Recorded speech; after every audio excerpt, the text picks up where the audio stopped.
There are many measures of success, but when it comes to the Winnipeg Jets, it seems like the Jets have narrowed down a lot of their success to making the playoffs. But how else can we quantify some measure of improvement, something that the Jets have achieved? Maybe being good is actually not the true objective. We'll dive into all of the different scenarios of what could be a good or bad season on tonight's episode of Locked On Winnipeg Jets. You're Locked On the Hockey Jets, your daily podcast on the Winnipeg Jets. Part of the Locked On Podcast Network, your team every day.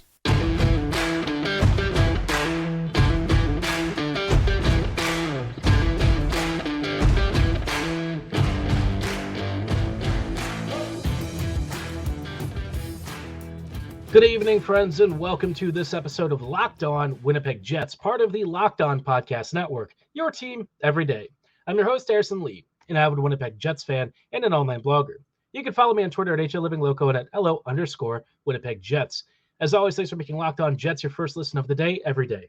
If you like what you're hearing, be sure to like, follow, and subscribe on all of your favorite podcasting platforms and YouTube. Doing so, of course, is completely free of charge and ensures you never miss another episode. But more than anything else, we just really love and appreciate your support. Now, like I said on tonight's episode, got a couple of topics to get through. The first one we're going to dive into is talking about Winnipeg's success and what would a successful season this year look like? Because quite honestly, with how the Jets have been over the past few years and what they have considered relatively acceptable for I would say performance-based evaluations, right? What do you think Winnipeg's primary objective has been? Well, it's to make the playoffs. And obviously, Winnipeg would love to advance in the postseason, but just having, or even like an early or a small round of playoff revenue tends to be a big deal to Winnipeg because it's more butts and seats. And we all know that when it comes to Canada Life Center, they fill that place out when the playoffs roll around. So, I think for me, the Jets would be comfortable feeling like they have done their job if they make the postseason. I think for me, though, Winnipeg is kind of running down the hours on the score. This is basically the last season where the Jets have a chance to use, their best assets all in one go. And it's kind of why I wonder if they're really done with this offseason or if they still have more stuff in store over the next few weeks. And, for me, it would be really disappointing if the Jets didn't make the most of this opportunity. I feel like the Jets have the potential to become a really fun team this year, but you notice, obviously, when you look at this roster, if there's an injury to anyone or, Bones kind of struggles with line deployments, we're going to see a team that might not be all that impressive, despite having on paper a pretty good roster.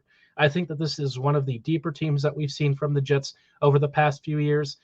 Winnipeg has definitely upgraded the middle six and bottom six by a good deal, and the new acquisitions should really play a pivotal role for the Jets going forward. But I think for me, success has to be getting at least to the second or third round of the postseason. I think if Winnipeg doesn't win at least the opening salvo of games, I feel like that is a bit of a disaster.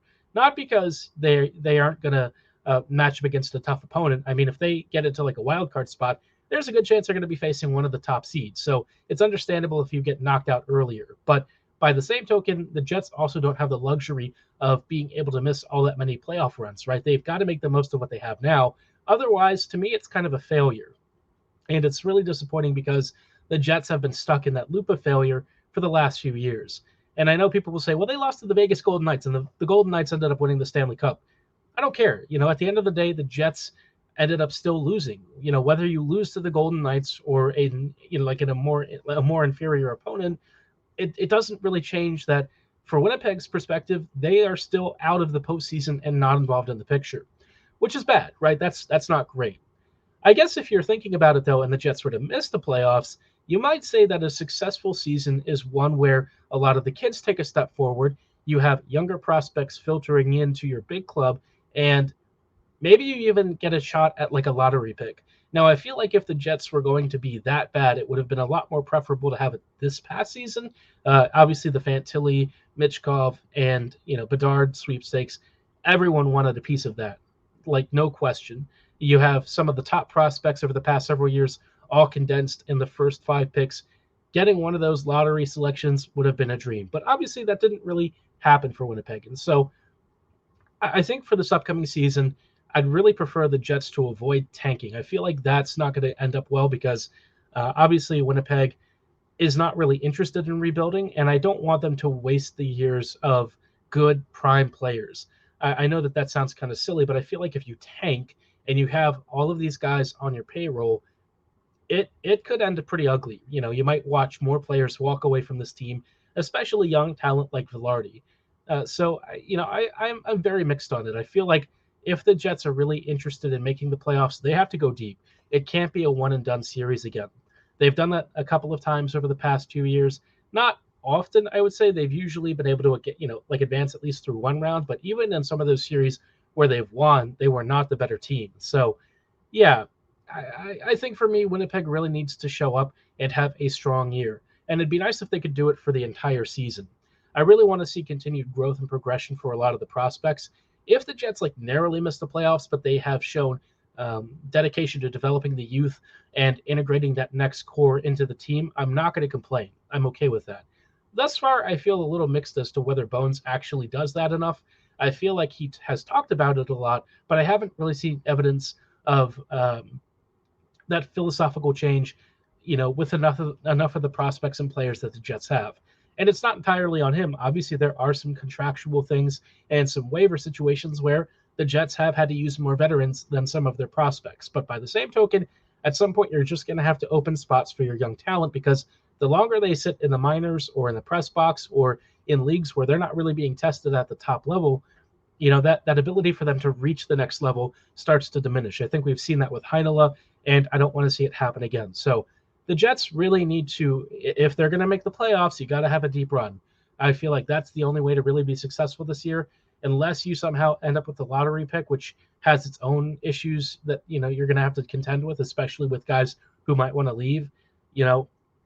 This has to be a season where I feel like the Jets cash in at least a chip or two and try for gold. I mean, that's the only way that I think a lot of fans would be satisfied. And with where the team is at, maybe it would even change some hearts and minds with some of the guys who are feeling a little lackluster about staying in Winnipeg. But to do that, the Jets are going to have to optimize lines. And I have a couple of line combos that I think might potentially work after giving it some more consideration and how to balance out, strengths and weaknesses.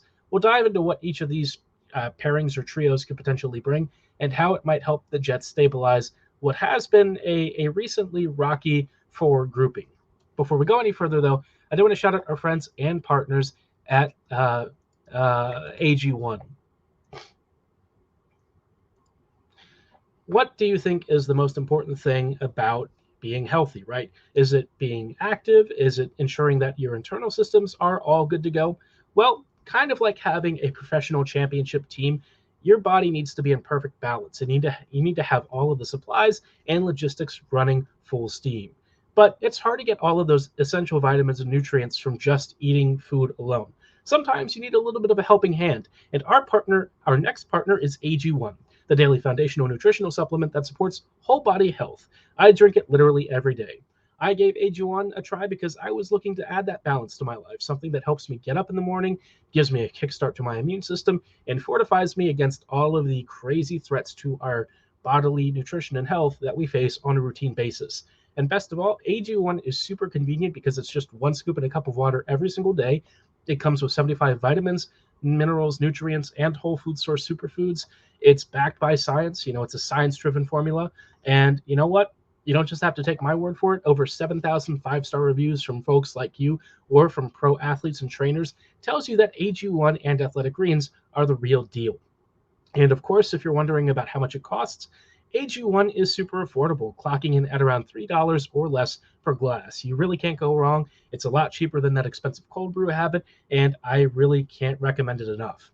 If a comprehensive solution is what you need from your supplement routine, then try AG1 and get a free 1-year supply of vitamin D and 5 free AG1 travel packs with your first purchase. Go to drinkag1.com/NHL Network. That's drinkag1.com/NHL Network. Check it out. Hello, friends, and welcome back to this episode of Locked On Winnipeg Jets, part of the Locked On Podcast Network, your team every day. Everydayers, thank you for rejoining us on tonight's episode. I just wanted to walk through some stuff for the upcoming season and talk about, ways to be successful and how the Jets can potentially accomplish that. And one of those ways that I think the Jets could actually have a reasonable playoff run is if they deploy and arrange their team in the right way, right? I know that sounds very simple. It sounds kind of silly, but traditionally we've seen line combos with the Jets that don't really work. I'm looking at 81, 55, and 26 over the years. We all know the Connor Scheifele Wheeler line was not exactly a world beater, if we're being honest. So looking at Winnipeg's forward depth this year, they're going to have more options. And I think with more options comes, you know, I want to say more optimism for me, but by the same token, given some of the decisions Bowden's made last year and what we've seen with some of the assistant coaching staff, I'm trying to measure my bullishness on this team. I think that there's promise for this team to be good and maybe even really impressive at times, but I also wouldn't be shocked if the Jets are a little bit more mediocre than we're expecting. But all that said, I've tried to think about how to give Bones enough tools to work with so that this team is balanced, that it defends reasonably well, and that it scores at a pretty good clip. So starting off the top line, I'm going with Perfetti, Scheifele, and Ehlers. Ehlers is going to do a lot of the transition work, which is going to open up space for Scheifele and Perfetti to work together. I think all three of these guys are super smart players, especially attacking the slot area and working around the perimeters. These guys have unique skills and traits that makes them among the most creative playmakers and scorers on this team. Ehlers can do a lot of the north-south stuff and also open up space using a lot of the perimeter where he's going to draw attention. Scheifele can drop down into the slot and can be a great one-time option. And Perfetti just by having him on the ice, because he's such an amazing passer and creator and understands space intimately, this is a really explosive trio. I think if you have this group together, it might not be the fastest group if you're looking at Perfetti's foot speed as an issue, but I think in terms of creativity, vision, and understanding of how to create goals, this is probably a dynamite trio. That naturally means that you're going to have to find somewhere to put Kyle Connor. And I thought moving him to the second line with Vilardi and with Niederreiter would actually be pretty good, right? Perfetti with Scheifele will help Scheifele's defensive issues because Perfetti double backs and back checks a lot and forces turnovers. I think Kyle will probably benefit from the same thing by having Vilardi down the middle. Gabriel is surprisingly defensively responsible and has really worked to back check it more effectively, strip the puck on counters, and just be more well-positioned defensively on a consistent basis, which I think would be really helpful for Connor because Scheifele didn't really do that as much. Not that Scheifele never back-checked or marked his man effectively, but we saw him do that a lot less over the past few years than he did when he first started. So I think this is a really good combo because you've got the forechecking presence in Niederreiter who can cause chaos down low and behind the net. Then you've got Vilardi, who's just really good at offense in general, a great passer, a gifted skater. He's got a great release. And then Kyle Connor, who can be the guy who cleans up the leftovers. And because he has such a lethal release, this might put him back into the 40-goal territory. I think, on paper, you might look at this line and think that it's not that impressive, but I think that there's a natural balancing of chemistry styles, and, it could help Connor get into those dangerous areas because when he was playing on the top line, I felt like he was a little one-dimensional. But here, he might have more room to roam, which would obviously benefit a guy who's got a shot like he does and can pick, corners from almost any angle. Now, the bottom six is where you start to run into some questions because you have a lot of players who are very similar in style and what sort of impact they bring. For the third line, I'm sure this is going to be controversial, but I've gone with Barron, Namestnikov, and Iafallo. I think if you want a really balanced defensive unit that's also got some scoring chops, I feel like this group is going to be pretty strong. Barron, if he ever figures out how to start putting pucks past goalies in the post, I feel like is going to be a menace. He has the ability to be a really good middle six player, and I think he's very close to it because he took a big step last year. There's just that finishing issue that's kind of held him back from being, that next level player. Namestnikov, we know, is just good at almost everything that doesn't really involve offense. Defensively, he's stellar. I think he does a lot of the great work down low. He's got chemistry with skill. And I think alongside somebody like Barron, who is capable of barreling towards the net, I think you've got a good combo there. And then Iafallo brings the finishing touch. Alex obviously isn't like an elite goal scorer, but I think he's pretty underrated. And for a guy who can kind of slide in and out of your lineup and up and down as need be, I think he brings a little bit more scoring talent than we've had in the third line previously. Like Appleton's just not really an elite finisher. Iafallo might not be either, but I could see him potting 15 to 20 goals this year. I think that's pretty reasonable, and if that's what you get out of a third liner from him, that's pretty darn good, especially considering the production from the Jets' bottom six hasn't been outstanding over the past few years. Now, the last line I think is, something that's not really too crazy to consider. It's going to be like Kupari, Lowry, and Appleton. You can pretty much arrange them however you want. I think that this is just going to be your shutdown line and your really physical forechecking line. While Kupari could maybe bring an extra goal or two, I'm not really expecting that to be the primary thing that you're getting out of this unit. But I think in terms of giving Lowry, A, a role that really suits his skill set, and B, line mates who are probably going to play reasonably well alongside him, I think that this is a trio that can help spell the top nine and eat those shifts where, the Jets were working to overwhelm opponents with pressure. Now, this whole arrangement could be upended with a single injury or two, so understand that this is just kind of like my pass at something with a full-strength team, but at any moment, if an injury hits, the Jets could be in trouble. But we kind of knew that. I mean, Winnipeg doesn't have tons and tons of depth, so I think this is where, we're hoping some of those prospects might show that they're a little more NHL ready than expected. At least maybe the Jets can call upon guys like Reichel or Harkins and some of these other players to step up and fill in those gaps. But let me know how you would like to arrange those lines. Give me your line combos in the comments below or at my social medias at HOLivingLoco and at LO_Winnipeg Jets. In just a little bit, I want to talk, briefly about an upcoming issue with the Jets, and one that I think Winnipeg could actually resolve this year if they arrange their personnel a little more carefully and actually take advantage of some of the skill that they have. Hello, friends, and welcome back to this episode of Locked On Winnipeg Jets, part of the Locked On Podcast Network, your team every day. Every day, thank you for joining us on these closing thoughts of tonight's episode of Locked On Jets. There was just one more topic I thought that was worth spotlighting, and that is Winnipeg's power play next season. I know it's kind of like a small thing in the grand scheme of details, but actually the power play can be a really big needle mover if the rest of your offense struggles to score. And last year, the power play was just pretty dreadful. The puck movement wasn't there. The finishing wasn't there. There was just a lot to dislike about how the special teams were run when it wasn't the penalty kill. The penalty kill I thought was actually pretty good. The power play, though, complete disaster. One of the least effective power plays in the NHL. This year, I think Winnipeg has a chance to hit the reset button. I think they have better passers. I think that there's more ability to rotate and move more freely. And maybe we see Winnipeg start to use more overlapping routes along the perimeter, which can confuse PK Diamonds. It was sort of what we saw at the start of the season last year, and then the power play became progressively more stagnant, and I think that's what really frustrated me, because we saw what the Jets could be when there was actual movement and skating, especially off the puck.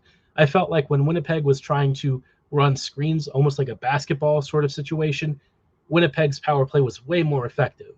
They used that overload, pretty well on the strong side, and also took advantage of having them, the extra player to open up space elsewhere. But once the Jets stopped skating and moving, the power play just kind of died with it. So I think this year with guys like Velarde, Iafallo, and a few others who can start to open up more space, plus, Ehlers maybe getting first power play minutes and Perfetti sliding in somewhere, I think that this power play special teams unit has the potential to be very good. I don't know that it will be, but hopefully the coaching staff keeps a more open mind with how they ask players to move on the ice. I feel like the power play just didn't really skate last year, and it was super mind-boggling because so much of a power play's advantage is stretching diamonds back and forth and forcing mistakes. But Winnipeg really didn't do enough of that. They just tried to take point shots and deflect it and hope that that was enough. And I think we saw on far too many occasions that's not really how you're going to make an impact against either quality goalies or well-conditioned PK units. And honestly, I think the Jets just became too predictable. Everyone knew what Winnipeg was going for. Everyone defended against it well. So it's time to go back to the drawing board and come up with a power play unit that can be much stronger, because if the Jets struggle to score at 5v5, they definitely have a chance to have an advantage on the power play, which can be a huge difference maker both in the regular season and the playoffs. But I don't know if they're going to adjust much. We'll see how they start to change things as we approach the preseason. But for tonight's episode, that is going to be all the time that we have.